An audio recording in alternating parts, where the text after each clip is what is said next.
Hi guys, welcome to the video. Welcome to RAF Valley in the UK and welcome to this beastie here. This is obviously the F-15 Eagle. It's by DC Designs and we've got it here in Microsoft Flight Simulator 2020.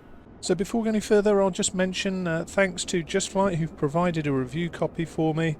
And what we're going to do is going to have a look through it in our traditional manner, having a look at the outside, the inside, take it for a flight and then see what we think as a result of all of that.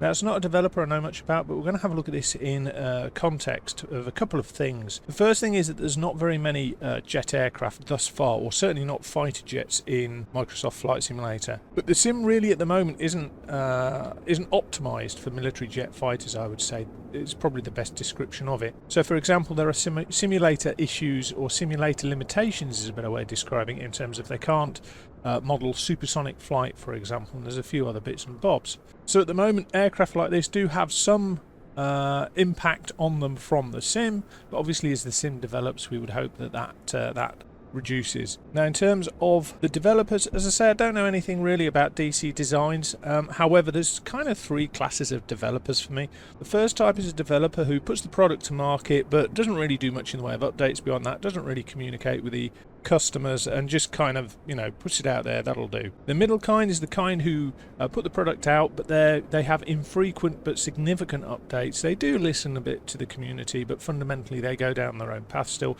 And for me, the third and final developer seems to be something that DC Designs fit into, i.e. that's someone who releases their product, listens to the consumers, is active and available on forums, and you get quite a few updates. Now, one of the things I've noticed as a result of that is people are quite often keen to jump on doing a review at very early stages of an add-on, which is understandable because I used to do that. However, quite frequently add-ons have a couple of very quick fixes shortly after release, which is when I historically used to do my reviews. So I was occasionally caught out by doing a review and then the update would be out within a week or a fortnight, and it kind of makes your review a little bit inaccurate. So what I've done with this is, even though it's been out a couple of weeks, I've waited, I've watched on the forums, seen the developers put a couple of patches out, and it is much improved over what was originally released. So bearing all that in mind, what we're going to do is have a look at this, as I say, from the outside, inside, take it for a flight and come up with a bit of a conclusion. Now, in terms of military jets, it's the most expensive of the three that I've looked at. So I looked at the MB339, which I've done a review on already. I've got the Fiat, which is a lovely little aircraft, and I'll be doing a review on that in due course. And obviously I've got this. I'm aware there's a Typhoon out there, but I haven't got that, so I'm unable to do a comparison with that. Now, given how few military jets there are, it's inevitable there's going to be comparisons made, both by reviewers and also, the community at large. And I guess that's one of those things that's impossible to avoid in many respects. But without further ado, let's have a look at the outside. So what I always like to do is have a look at the, if you like, the gross anatomy of it from a distance and then zoom in to see what we think. And I have to be honest, from the initial appearances, it looks pretty good. I like the petals, for example, on the exhaust. I like the fact that we've got a very good sort of curvature here. It looks very nice. It's all blended well together at that point, at that distance. Coming around here, you can see the wingtips have been nicely modelled. The wings, there's no horrible jaggy edges to them. All the fairings look to be nicely joined in. And the nose, again, looks very nice at this sort of distance. Cockpit glazing is very nice. You can see there's a fairly high level of detail to the ejection seat if you look at it from outside looking in. So can I zoom in a little bit? Well, I'll just do this then. Oh, a bit too far. But you can see we've got some nice details in terms of the cockpit. Note this padding. We'll come back to it later on. Unfortunately, there's a bit of flickering on the HUD, but I wonder, I've seen that sort of effect on other aircraft, so that may be more sim-related than anything else. So, having a closer look, what I like to do is have a look at some of the more complex areas of the modelling. So, although it's got the nice little 3D features in terms of things like pitot tubes, angle of attack indicators, etc., or angle of attack vanes, I should say, there's certain areas that will really tell you how well modelled something is, and one of those areas is something like the undercarriage. So looking at the undercarriage, it looks quite nicely detailed, slightly odd chromey colour. I don't know if that's a sim or down to the developer. Nice detail in terms of wheel hubs, tie down points for the undercarriage. The lenses look glass-like, they look reflective, etc. Although it all looks very clean to me. The texturing is a little bit more worn up here on the fuselage than it is down on the undercarriage. The undercarriage looked like it's a new fitment. And I don't know what the undercarriage doors are like for an F-15, but that looks very sterile almost. As I say, looking at the intakes now, you can see that they're nicely formed, and as we come slightly further forwards, look, we can see now the 3D modelling as intakes and fairings joints. There's a nice joint around here, for example, nice joint around here. It looks all like separate 3D panels. The observation that you'd start to make at this point is things like the texturing is just starting to lose its clarity here, and it's noticeable particularly on the India model, which is the Israeli model. Some of the textures don't come out very well. In fact, let's just get ourselves up a little bit. That's a very long nose wheel leg, isn't it?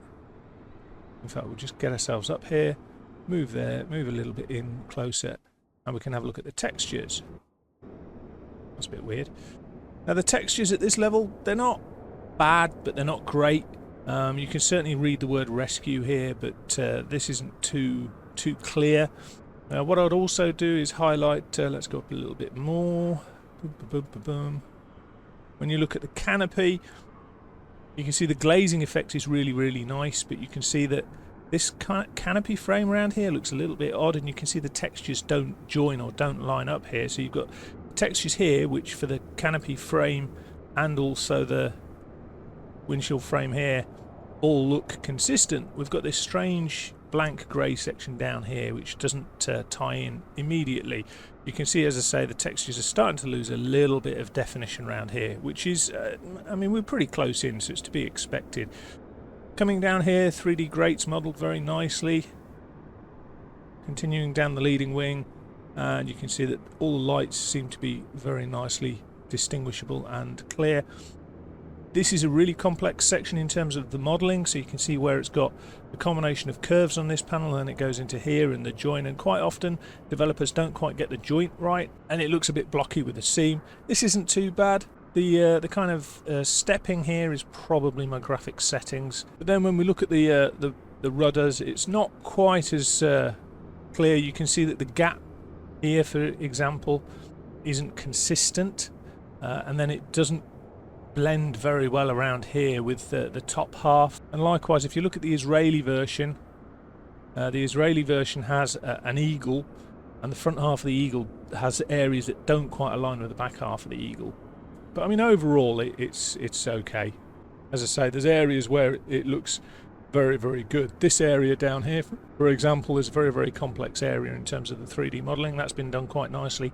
It's much nicer on this side, just purely out of the lighting. But I do like the petals, the detail in the 3D petals for the engines. That's very nice indeed. We're just starting to see areas where the curves are squared off. Around here, look. But I have to say, overall, the exterior model, it's okay. There's a few areas where it's a bit weak, but certainly I would say there's nothing that puts me off. So let's jump inside and have a look in there. Okay, it's going to be important at this juncture to point out that this is not trying to be an authentic or exact replica of an F-15 or an F-15 cockpit. It's been designed with ease of access in mind, or ease of use, however you want to term it. So in essence, what we're looking at is simplified modelling and simplified systems. Now obviously for some people that's great, because you can just jump in, kick the tyres, light the fires and go for a flight. For others it's a bit less desirable, so your high fidelity button mashers might find that this isn't necessarily to their taste. Now in terms of the actual cockpit, the 3D modelling is okay. I'll be honest, I'm not overly excited about it. It doesn't scream out to me in terms of what we're looking at.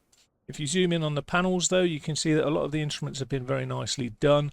I will highlight there's an awful lot of stuff here that is non-clickable.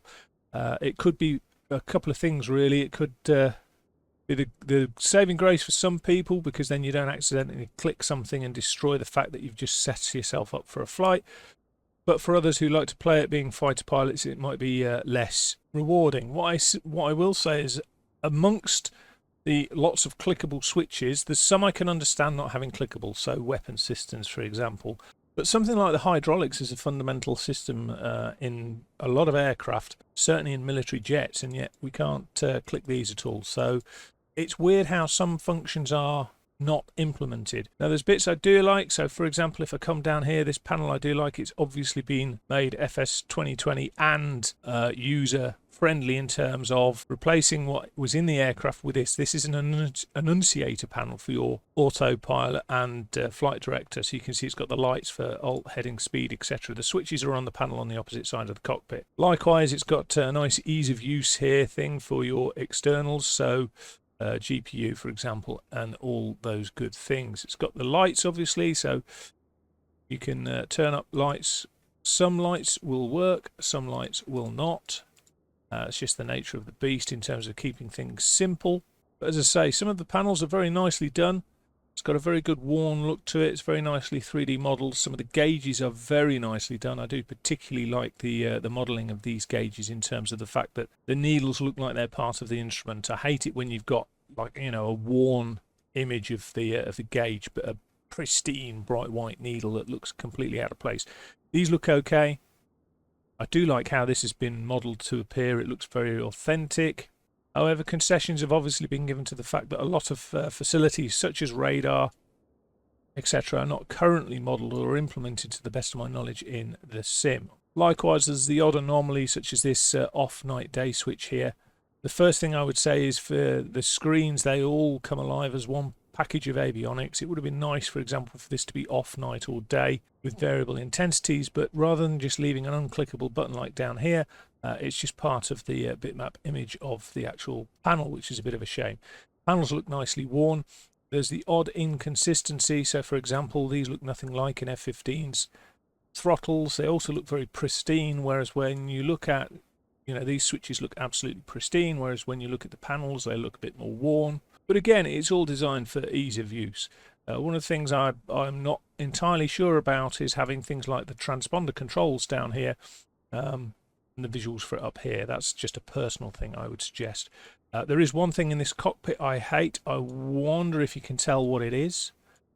Yeah, that stick looks awful. I really don't like it. That's personal preference. Another oddity is over here. This is the ejector seat. Now, if you remember the image from outside, it had a nice brown backpack, nice brown padding for the back around here. What we've got is bright letters saying equipment release caution, insert parachute, pilot chute. So it looks like the seat's been modelled without that being present, which is a bit weird. Likewise down here, this looks like a really uncomfortable metal seat.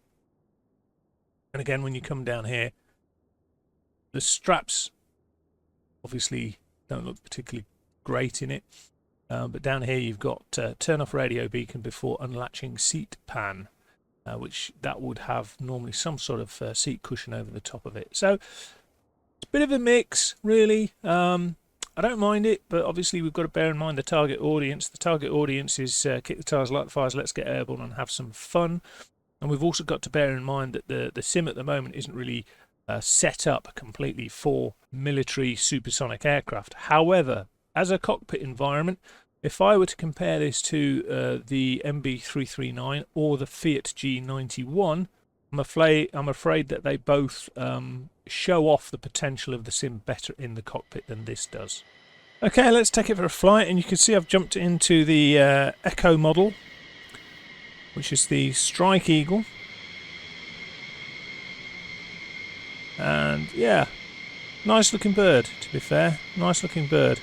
Bit of a beast by all accounts, but let's just jump in before we deafen ourselves.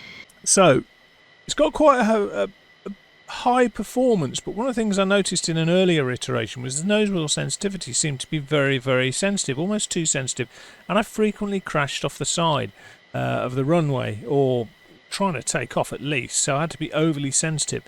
It seems to be much tamer now, much calmer, and much more in line with what I would have expected. But still, this thing goes like a oh well, I don't know. It's a quick old aircraft. So let's get airborne and see what we think. So, just tweaking it with the rudder pedals, just nice and gentle. Once we get to about now, we can rotate and get off the ground. Gear up, flaps up before we overspeed them, and away we go. Trim nicely.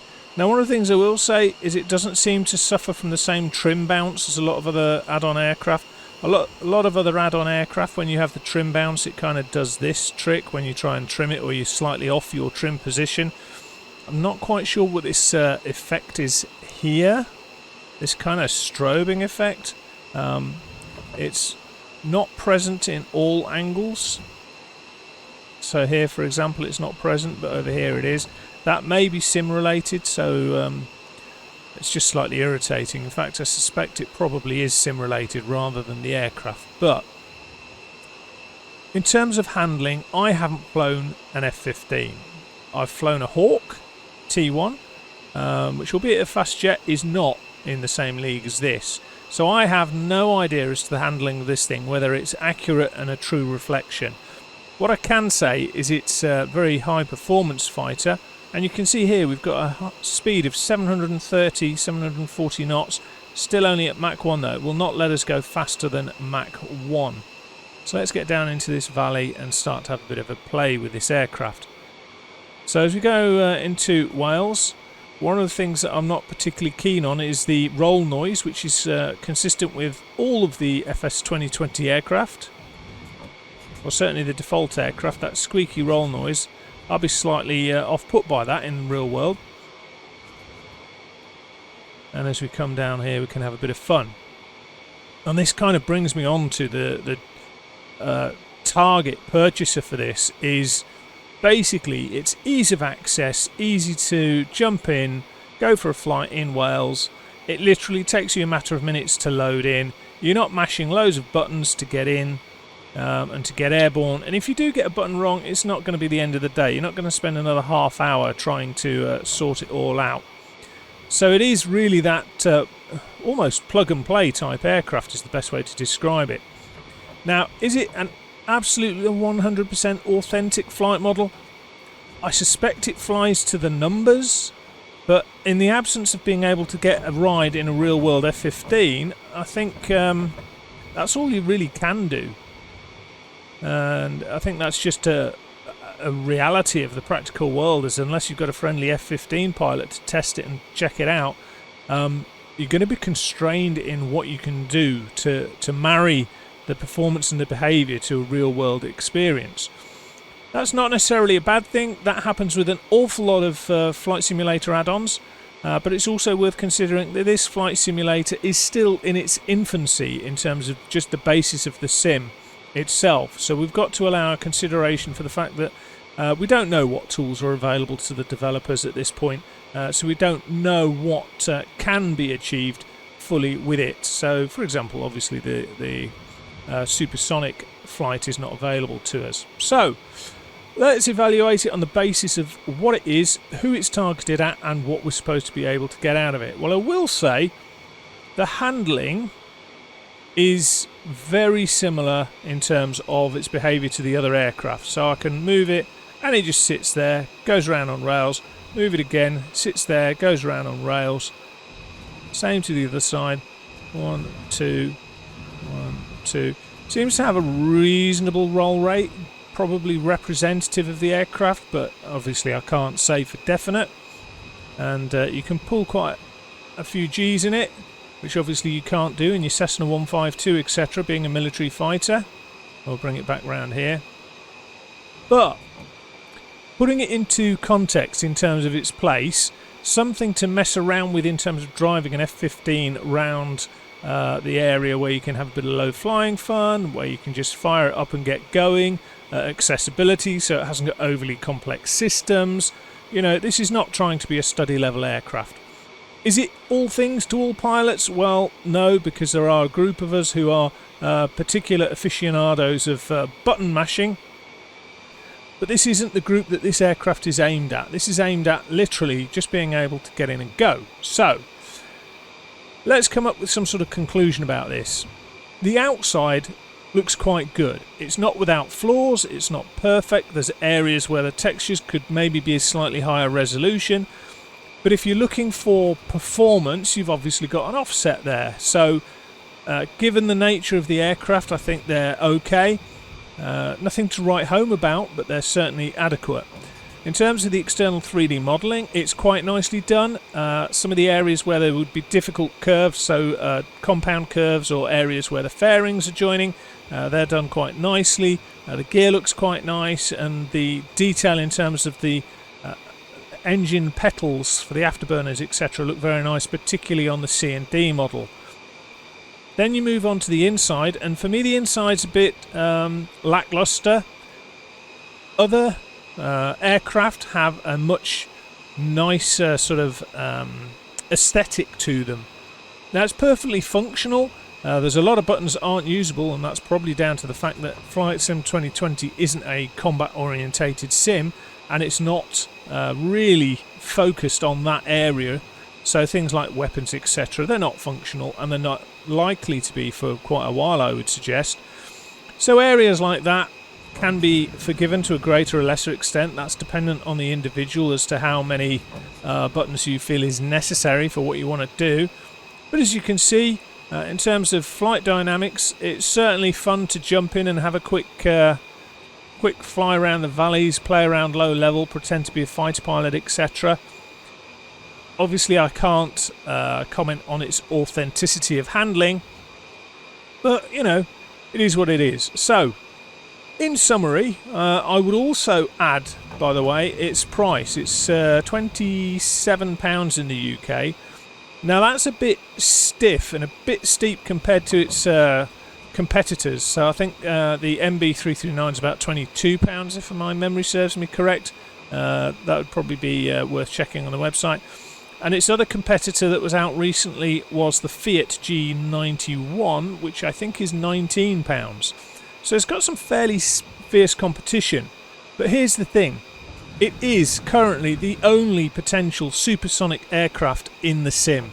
I say potential because obviously when the supersonic facilities within the sim are in, then it will be supersonic. But it is really the only very high performance jet aircraft we have in the sim. It is fun to fly. It is something that you can while away the hours in. I think for the high detail aficionados, it's not going to be one for them. But really it is down to horses for courses. And if you think it's something you like, then yeah, it's not bad. Certainly it's enough to have a bit of fun in. And I guess that's the main thing. It's all about fun. This isn't an add-on that's specifically about insane levels of accuracy. It's just about being able to have fun in the aircraft, in the sim, hooning around the low-level area at 600 knots, 400 knots, whatever it is. So yeah, there you have it, guys. That's my thoughts on it. If you enjoyed the video, don't forget to tick like, share and subscribe. Likewise, if you want to support me further, the Patreon details are in the description, and I'll see you in the next one. Take care.